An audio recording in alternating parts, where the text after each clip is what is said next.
Everyone. So my self Shivangi. पहले भी मैंने वीडियोस डाली हैं, आई डोंट नो कि आप लोगों ने देखी या नहीं देखी। अगर नहीं देखी तो प्लीज़ देखो जाके एक्वा लिब्रा 1221 पे। और आज का मुझे कुछ आइडिया नहीं कि मैं एक्चुअली वीडियो बनाऊंगी क्या।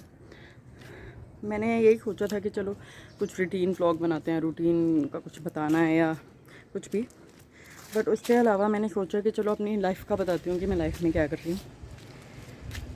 थक गई, सीढ़ियाँ चढ़ के आ रही हूँ। ओके, तो उसके बाद मैं बताऊँगी कि लो ग्रेजुएशन करी मैंने, और उसके बाद मैंने सोचा कि चलो CS करती हूँ। तो CS का हाल ख़राब था, क्योंकि जहाँ पे मैंने पता किया, मैं चंडीगढ़ गई थी एक्चुअली पता करने के लिए। तो सारी इन्फॉर्मेशन निकाली, CS का ट्राई किया, बट नहीं, वहाँ पे ऐसा होता था कि आप कॉलेज में एडमिशन ले लो बट वहाँ पे टीचर्स नहीं है, तो अवेलेबल ही नहीं है। अगर टीचर आपको पढ़ाने के लिए आपको अलग से कोचिंग लेनी पड़ रही है तो आपको कॉलेज में एडमिशन लेने का कोई फ़ायदा है नहीं। तो उसके बाद मैंने सोचा कि चलो देखती हूँ आगे क्या करना है। तो उसके बाद मेरे फादर ने मुझे बोला कि प्रैक्टिस नहीं करनी है तो चल आगे सिविल सर्विसेज की तैयारी कर ले, अगर नहीं है मन उसमें तो उसके बाद मैंने पहले कभी नहीं सोचा था एक्चुअली। मुझे कई लोगों ने मुझे बोला था तो मैंने कंसीडर नहीं इतना किया। तो उसके बाद जब पापा ने बोला उसके बाद मेरे ध्यान में आया कि चलो ट्राई करके देख लेते हैं। हाँ, उसके बाद जुडिशरी का भी होता है पॉइंट कि हाँ चलो जुडिशरी कर लो या कुछ, पर मुझे जो पसंद है मैं वो उसमें ज़्यादा ध्यान देती हूँ, क्योंकि जुडिशरी अच्छी चीज़ है। मेरे भी फ्रेंड्स ने क्लियर करी है एक्चुअली, पर मेरा उसमें इतना इंटरेस्ट था नहीं। मैं चाहती थी कि मैं प्रैक्टिस करूं, लेकिन जैसे जैसे आपको पता है कि सोसाइटी कैसी होती है, लड़कियों को इतना कोर्ट्स में एप्लीकेशन मिलती है या नहीं मिलती है, तो और उनको केस लॉज प्रोवाइड करे जाते हैं कि नहीं। एक्चुअली लोगों के माइंड में ही ये बैठा होता है कि पता नहीं लड़कियां हैं, इनको केस लड़ना आएगा या नहीं, चाहे वो लड़कों से बहुत ज़्यादा अच्छी हूँ केस लॉज में या लॉज प्रोवाइड करने में, या अपना केस कैसे प्रोसिक्यूट आगे करना है, क्या प्रोसीजर फॉलो करने हैं। और उसके बाद बट फिर भी लोगों के दिमाग में वही चीज़ें चलती हैं। तो ये भी एक रीज़न नहीं था एक्चुअली मेरा प्रैक्टिस छोड़ने का।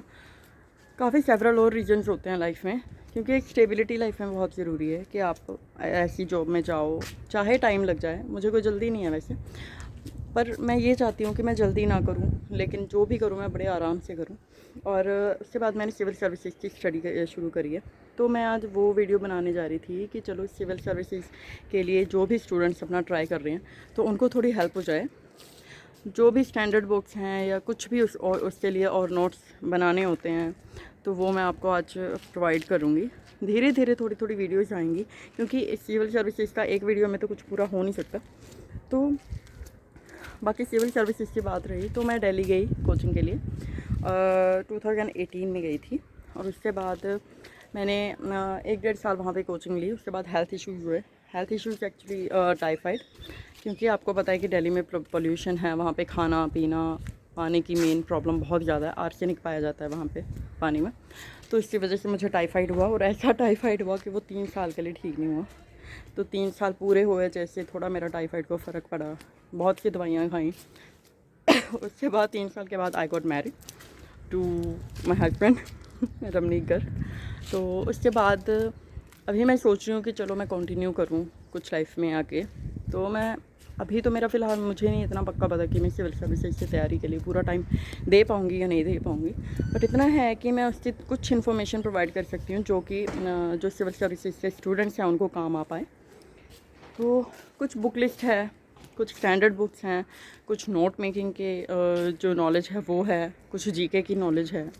तो मेनली मैं आपको एक्चुअली अगर स्टार्ट करें UPSC की प्रिपरेशन से तो आपको बड़ा बेसिक से स्टार्ट करना होता है। कुछ लोग क्या होते हैं कि कोचिंग लेते हैं फिर भी उनको कोचिंग का इतना फ़र्क नहीं पड़ता या उनको समझ में नहीं आता, और इतने कई बार बच्चे इतने शाय होते हैं कि वो अपने टीचर से इतना कम्युनिकेट नहीं कर पाते अपनी प्रॉब्लम को।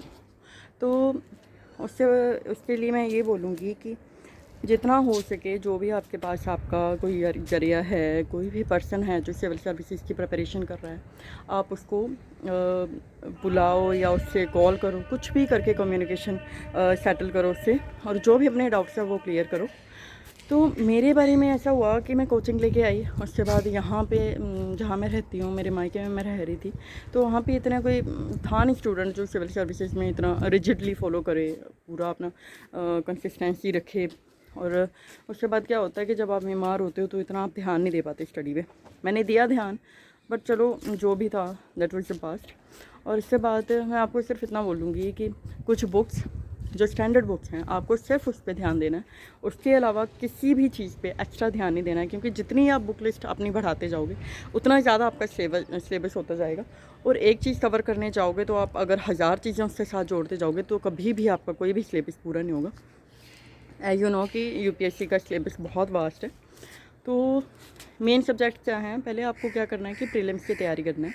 प्रीलिम्स और मेंस, जब आप मेंस की तैयारी कर रहे होते हो उसके साथ ही आपकी प्रीलिम्स की तैयारी हो जाती है, क्योंकि अगर आप आंसर राइटिंग में साथ साथ में ध्यान दे रहे हो तो मेंस में आपको लिखने में कुछ ज़्यादा दिक्कत आएगी नहीं। और जो बुक लिस्ट आपने तैयार करी होगी, जो भी आपने टाइम टेबल बनाया होगा, अगर उसके अकॉर्डिंग आप अपनी स्टडी करोगे तो आप प्रीलिम्स भी तैयार कर लोगे और मेंस भी तैयार कर लोगे। और बाकी रही इंटरव्यू की बात, वो धीरे धीरे आगे होता जाएगा अगर आप मेंस क्लियर कर लेते हो तो, क्योंकि आपको पता है कि आगे मॉक टेस्ट देने होते हैं या मॉक इंटरव्यूज़ में जाना होता है, तो उसके अकॉर्डिंग टाइम टू टाइम होता रहता है। तो प्रीलिम्स के लिए सबसे पहले आपको क्या करना है, ये कुछ स्टैंडर्ड बुक्स हैं। स्टैंडर्ड बुक से आपको नहीं स्टार्टिंग करनी है, तो आपको क्या करना है कि एनसीईआरटीज़ पढ़नी स्टार्ट करनी है 6 से लेकर 12th के तक। ओल्ड पढ़नी है, न्यू पढ़नी है, सब में सिलेबस एक जैसा है, तो आपको इसकी ज़्यादा टेंशन लेने की ज़रूरत नहीं है कि हमें ओल्ड एनसीईआरटी पढ़नी है या न्यू एनसीईआरटी से स्टार्ट करना है। तो ज्योग्राफी, पॉलिटी और एनवायरमेंटल एंड इकोलॉजी, और इसके बाद जो प्रीलिम्स के सब्जेक्ट है मैं वो बता रही हूँ आपको, ये 3। और उसके बाद साइंस एंड टेक्नोलॉजी और history, that includes ancient, medieval and modern history. और इसके बाद करंट अफेयर्स। और बस यही सब्जेक्ट्स हैं। मेनली 7 सब्जेक्ट आपके आएंगे जो प्रीलिम्स में आपको करने हैं। इंटरनल सिक्योरिटी हो सकता है, और इसके बाद जो है international relations, ethics and aptitude and other subjects जो हैं वो आपके मेंस में आएंगे। तो पहले आपको क्या करना है कि मेनली सारे सब्जेक्ट्स, ये जो मैंने प्रीलिम्स के लिए बताए हैं 6-7 सब्जेक्ट, इनको कवर करना है प्रीलिम्स के लिए। पहले ज्योग्राफी है, उसमें जो स्टैंडर्ड बुक आपको दी जाएगी वो है जीसी लियोंग, और उसके साथ आपको जो मेन प्रोवाइड करना है वो है ऑक्सफोर्ड एटलस पे अपनी पूरी प्रिपरेशन करनी है, मैथ की पूरी प्रिपरेशन करनी है अच्छी से। और अगर हो सके जब आप आंसर राइटिंग अपने नोट्स बना रहे हो, शॉर्ट नोट्स बना रहे हो, तो उसमें आपने कोई भी छोटा मोटा सही जितनी आपकी प्रैक्टिस हो रही है उसके हिसाब से मैप ज़रूर देना है, क्योंकि अगर आप मेंस में मैप प्रोवाइड करोगे अपने आंसर राइटिंग के साथ तो बहुत अच्छे आपके मार्क्स आते हैं। तो सेकेंडली मैं आपको बता रही हूँ कि जीसी लियोंग फॉर ज्योग्राफी, और उसके बाद एनवायरनमेंट एंड इकोलॉजी आपको करनी है। उसके लिए शंकर आईएएस जो बेस्ट बुक बताई जाती है। तो उसके बाद अगर आपको कोई सब्सक्रिप्शन लेना है या कुछ भी लेना है तो बायजूस अच्छा है, अनअकैडमी अच्छा है, तो किसी भी लैंग्वेज में आप ले सकते हो। उसके बाद वो आपको अपनी बुक्स प्रोवाइड करते हैं, बुक्स के साथ आपको टैब दिया जाता है बाय बायजूस। तो उससे कुछ फ़ीस होती है 73,000 एंड 67,000। तो 73,000 में 10 इंच का आपको टैब दिया जाता है प्लस बुक्स दी जाती हैं, और 67,000 में आपको 8 इंच का टैब दिया जाता है प्लस सारी बुक्स जो प्रोवाइड करी जाती हैं वो सारी होती हैं इंक्लूडेड। रीजनिंग वगैरह जो भी आपकी टेस्ट सीरीज़ वगैरह की बुक्स हैं सारी इसमें इंक्लूड हो जाती हैं। और उसके बाद पॉलिटी के लिए आप लोग जानते हो कि पॉलिटी के लिए मेन जो स्टैंडर्ड बुक बताई जाती है वो है एम लक्ष्मीकांत। और उसके बाद एनवायरनमेंट एंड इकोलॉजी के लिए शंकर आईएएस।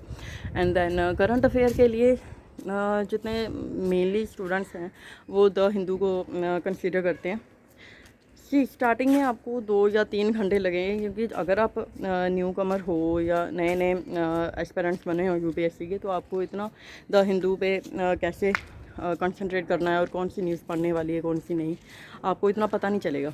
तो इसके बाद आपको द हिंदू अगर पढ़ना है तो 2-3 घंटे आप सुबह दे सकते हो।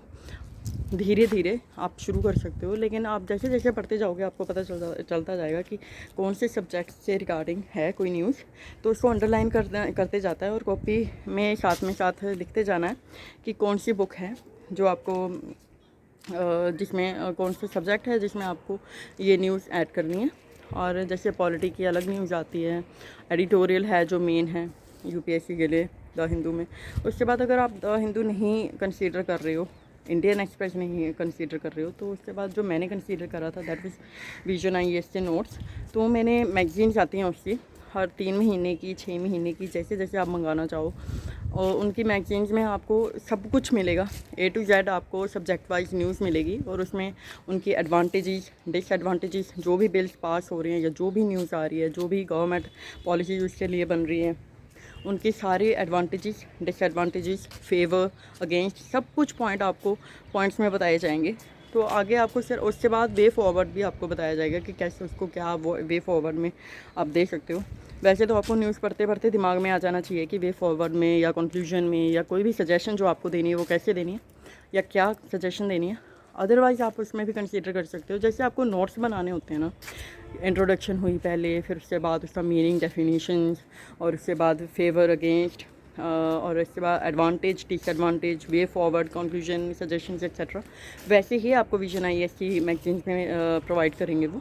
तो इतना कुछ खास मुश्किल होता नहीं है आपको करंट अफेयर प्रिपेयर करने में। बस जो मैगजीन्स आपने मंगाई हैं उनको 2-3 बार रिवाइज अच्छे से करना है एग्ज़ाम से पहले।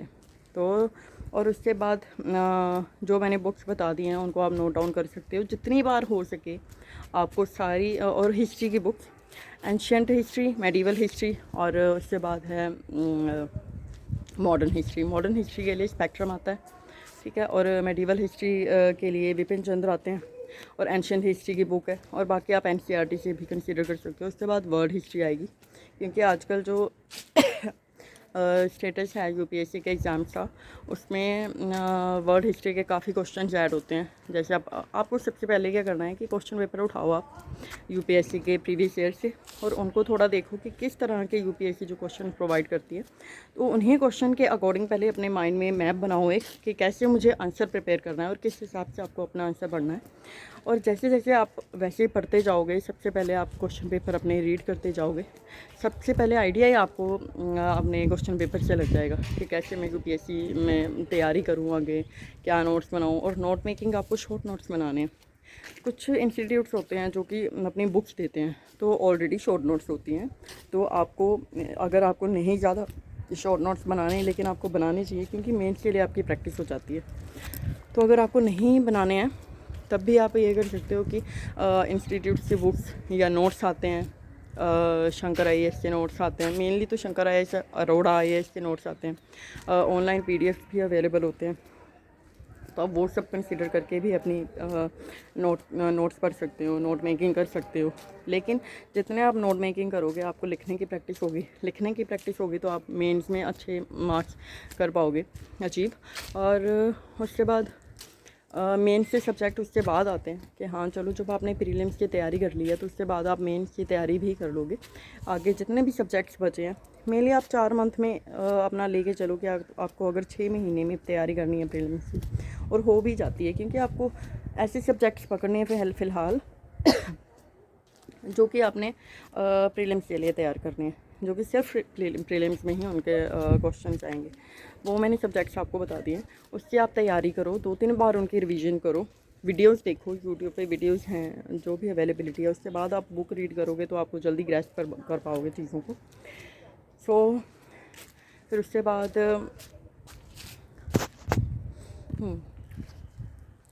अगर आप वीडियोस को ध्यान से देखोगे या सुनोगे तो जितना इजीली आप चीज़ों को ग्रैस्प कर पाओगे, उतना इजीली आप जब बुक अपने सामने रखोगे तो अच्छे से आपको उसको रीड कर पाओगे।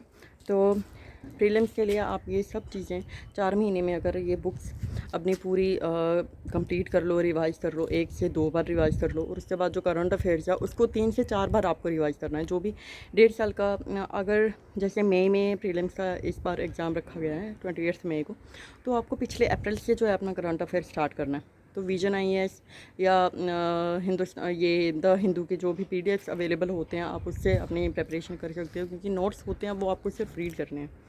तो 2 महीने में आप अपना, और ऐसा कुछ ऑप्शनल चूज़ करो आप, ताकि आप मेन से पहले अपना ऑप्शनल जो है वो 90% ख़त्म कर लो, बहुत अच्छे से अपने दिमाग में बिठा लो।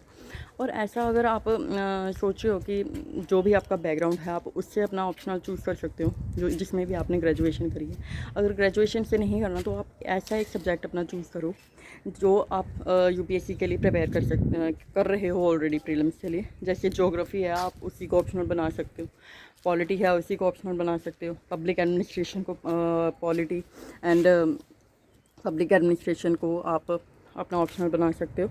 तो मेन अपना टाइम बचाने के लिए आप वो सब्जेक्ट भी ऑप्शनल ले सकते हो जिसको आप ऑलरेडी प्रीलिम्स के लिए प्रिपेयर कर चुके हो, क्योंकि उसमें हार्डली 25% और होगा जो आपको प्रिपेयर करना पड़ेगा फॉर द ऑप्शनल। तो आपका जो है 75% जो है प्रीलिम्स प्लस मेंस रेडी हो चुका होगा, और उसके बाद मेंस है तो मैं आपको अगली वीडियो में बताऊंगी क्योंकि वीडियो बहुत लंबी होगी। So thank you for watching my video, bye bye, and don't forget to like, share, comment and subscribe. Bye bye.